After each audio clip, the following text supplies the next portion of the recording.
사도신경으로 신앙 고백 드리겠습니다.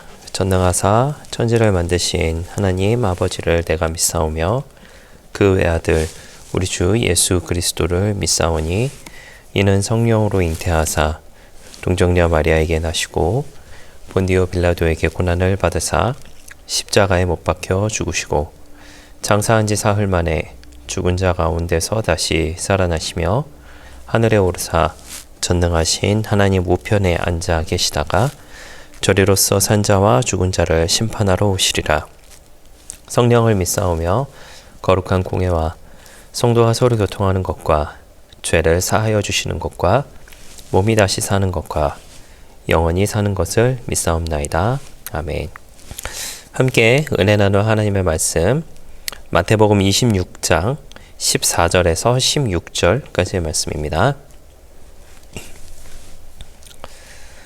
마태복음 26장 14절에서 16절까지의 말씀입니다. 네, 말씀을 읽어드리겠습니다. 그때 12 중에 하나인 가룟 유다라 하는 자가 대제사장들에게 가서 말하되 내가 예수를 너희에게 넘겨주리니 얼마나 주려느냐 하니 그들이 은 30을 달아주거늘 그가 그때부터 예수를 넘겨줄 기회를 찾더라. 아멘. 네, 오늘 이제 본문의 말씀 가지고 이제 말씀의 은혜를 나눌 텐데, 여러분 생각하시기에 인류에게 있어서, 인간에게 있어서의 이제 가장 큰 죄를 저지른 사람이 누구라고 생각을 하십니까? 보통 이제 저도 어렸을 때 이와 같은 것들에 대해서 좀 생각을 해보게 되면은 아담에 대해서 생각을 한 경우가 많이 있었어요. 아담과 하와가 하나님의 말씀을 어기고 선악을 알게 하는 나무의 실과를 먹는 그 사건을 이제 많이 떠올리게 되는데, 나중에 이제 조금 이제 성경을 좀 알아가고 이제 조금 더 커서 이제 성경을 좀 접하게 됐었을 때에 인간에게 있어서, 인류에게 있어서의 가장 큰 죄를 저지른 사람을 꼽아 보자면 사실은 이제 가룟 유다가 아닐까라는 그런 생각을 하게 되었습니다. 오늘 본문의 말씀은 이렇게 시작을 하고 있죠. 그때에 라고 하는 시작을 하고 있습니다. 제가 지난 3일간 이제 무슨 설교를 했냐면, 이 앞에 등장하고 있는 예수님의 머리에 이제 향유를 부은 이제 여자의 사건에 대해서 이제 같이 말씀의 은혜를 나눴습니다. 그리고 나서 이제 그 뒤에 어떻게 보면 일어나는 일, 혹은 이제 그와 동시에 일어나고 있는 일이 바로 이제 유다가 배반하는 이 사건이 이제 동시에 일어나고 있다라고 봐도 무관할 것 같습니다. 그래서 저는 이제 오늘 본문의 말씀을 통하여서 이제 오늘과 내일 이제 같이 좀 말씀의 은혜를 좀 나눠보고자 합니다. 우리가 잘 알다시피 예수님을 배반한 것은 이제 가룟 유다였습니다. 예수님을 판 사람은 그 예수님을 대적했던 원수도 아니었고 또 다른 군중들도 아니었고 로마도 아니었다라고 하는 것입니다. 가룟 유다가 어떤 사람이었나요? 예수님의 설교를 들었던 사람이고, 또한 예수님의 기적을 보았던 사람이고, 예수님과 함께 떡을 나누던 사람이며, 예수님과 함께 동고동락을 했던 그와 같은 사람이었다라고 하는 것이죠. 12 제자 중에 하나였던 가룟 유다가 예수님을 팔게 되었습니다. 이 부분에 대해서 좀 우리가 생각해 볼 것은, 유다는 왜 예수님을 팔았는가라고 하는 것이에요.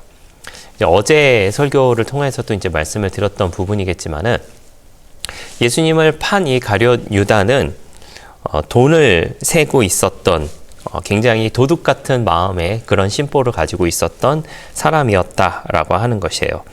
우리가 이제 예수님을 판 이 가룟 유다를 보면서 사실 이런 생각을 많이 하게 됩니다. 왜 저렇게 미련한 짓을 했을까? 왜 저렇게 바보 같은 짓을 했을까? 왜 저런 나쁜 생각을 했을까?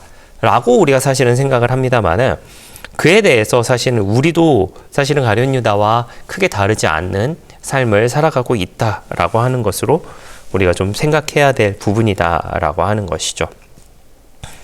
그때의 12 중에 하나인 가룟 유다가 대제사장들에게 가서 말하되라고 하면서 이 말씀을 시작하고 있습니다. 그리고 이야기하죠.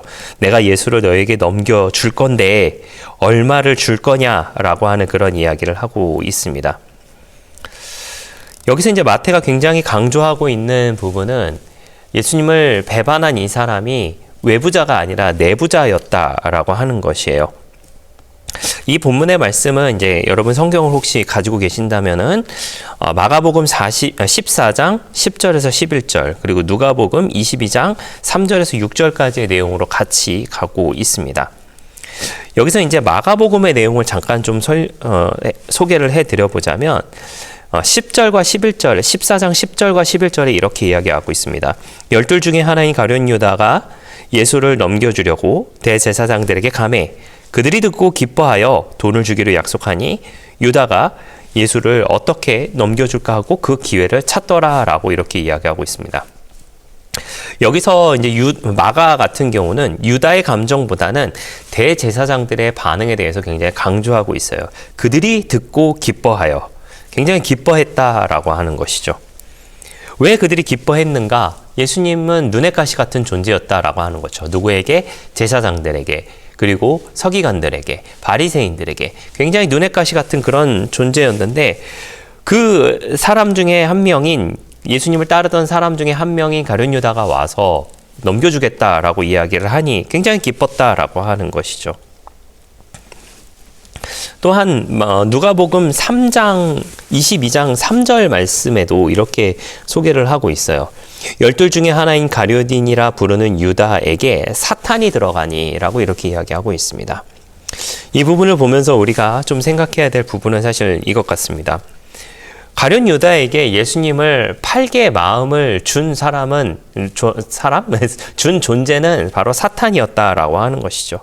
사탄이 그의 마음 가운데 들어가게 되었을 때에 가룟 유다는 예수님을 팔 결정을 하게 되었다라고 하는 것입니다. 이 부분에 대해서 내일도 언급하겠지만 이 부분을 우리가 조금 더 짚고 넘어갔으면 하는 부분이 바로 그것이에요.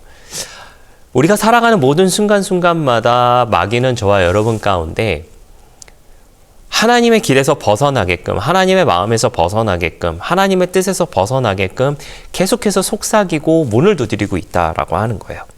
근데 여러분, 그 속삭임 가운데 귀를 기울이고 그리고 그렇게 두드리는 가운데 문을 여는 것은 바로 우리 자신이다라고 하는 것이죠. 이 부분에 대해서 조직신학적인 것 안에서는 이렇게 해석을 하고 있습니다. 죄라고 하는 것은 지속적인 방향성이다라고 하는 것으로 이야기를 하고 있어요. 왜냐하면 여러분 유다는 돈을 사랑했습니다. 그리고 예수님의 길에 실망했어요. 그리고 자기의 계산을 포기하지 않았던 사람이었다라고 하는 것이에요. 그가 배신을 하게 된 것은 어느 날 갑자기 사탄이 들어와서 야 예수를 팔아! 예수를 넘겨줘! 라고 하는 그 순간 속에서 이제 예수님을 팔아야지 라고 마음을 먹었던 것이 아니라 계속해서 그와 같은 것들이 마음에 누적되고 있었다라고 하는 거예요. 예수님을 바라보고 있는 것이 아니라 돈을 바라보고 있었고 예수님의 길을 따라가려고 하는 것이 아니라 예수님의 길에 대해서 실망하고 있었고 예수님께서 자신을 버리시는 그 모습을 보여줬을 때 나는 나를 포기할 수 없어. 나의 계산을 포기할 수 없어 라고 말하고 나아갔던 것이 바로 유다였다라고 하는 것이에요. 결국 예수님을 판 그 유다의 결정은 사탄이 들어가서 그와 같은 것으로 시작은 했지만은 계약은 유다가 했고 질문도 유다가 했으며 행동도 유다가 했다라고 하는 것이에요. 예수님을 팔 계약 그리고 예수님을 얼마 받을 건지에 대한 질문 그리고 실질적으로는 예수님을 넘겨주는 그와 같은 행동 이 모든 것은 사실 유다가 했다라고 하는 것입니다. 사탄은 유혹하지만 죄의 책임은 안타깝게도 사람에게 있다라고 하는 것이에요. 그러기에 우리는 깨어 있어야 하는 것입니다. 우리는 항상 깨어 있어서 이것이 사탄이 주는 마음인지 이것이 내가 결정해야 될 올바른 것인지에 대해서 항상 깨어 있어서 그리고 그 깨어 있음을 통하여서 항상 주님의 길로 나아가는 우리 모두가 되어야 할 줄 믿습니다. 사랑하시는 성도 여러분, 사실 예수님을 팔지 않았다라고 한다면, 유다가 팔지 않았다라고 한다면 어떻게 됐을까라고 하는 부분에 대해서 많이 생각을 하게 돼요. 그런 부분에 대해서까지 말씀드리기에는 좀 너무 방대해지니까 우리가 좀 이 부분에 대해서 생각할 부분은 우리는 배신하지 말자라고 하는 것입니다. 유다는 어느 날 갑자기 배신자가 된 것이 아니에요. 오래도록 예수님을 계산한 사람이었다라고 하는 것이죠. 자기의 마음대로, 자기의 마음에 들지 않는 그 모습을 통하여서 예수를 멀리하고, 자기가 사랑하는 돈을 가까이하며, 또 자기가 가는 길을 예수님의 길과 일치시키려고 하지 않았던 그 모습을 통하여서 오늘을 살고 있는 우리도 예수님의 길로 따라가는 그 모습을 통하여서 아무리 세상의 것이, 아무리 사탄이 우리 가운데 속삭이고 두드린다 할지라도 그 가운데서 흔들리지 말고, 그 가운데서 좌로나 우로나 치우치지 말고 오직 주님만 바라보며 나아가는 그와 같은 삶의 모습으로 살아가는 우리 모두가 되시기를 예수님의 이름으로 부탁을 드리겠습니다. 기도하겠습니다. 좋으신 아버지 하나님 감사합니다. 저희를 주님의 자녀 삼아주시고 또 함께 예배드리게 하시니 감사를 드립니다. 유다는 자신의 마음을 추스리지 못하였던 것 같습니다. 우리는 주님을 알고 살아가는 그 모든 순간순간의 모습을 통하여서 우리가 주님의 길로 행하게 하여 주시고, 또한 그 주님의 길로 행할 때에 주님을 배반하지 않고 나아가는 우리 모두가 되게 하여 주시옵소서. 감사드리며 예수님의 이름으로 기도했습니다. 아멘. 주기도문으로 마치겠습니다. 하늘에 계신 우리 아버지여, 이름이 거룩히 여김을 받으시오며 나라가 임하시오며 뜻이 하늘에서 이루어진 것 같이 땅에서도 이루어지이다. 오늘 우리에게 일용할 양식을 주시옵고, 우리가 우리에게 죄 지은 자를 사하여 준 것 같이 우리 죄를 사하여 주시옵고, 우리를 시험에 들게 하지 마시옵고 다만 악에서 구하시옵소서. 나라와 권세와 영광이 아버지께 영원히 있사옵나이다. 아멘.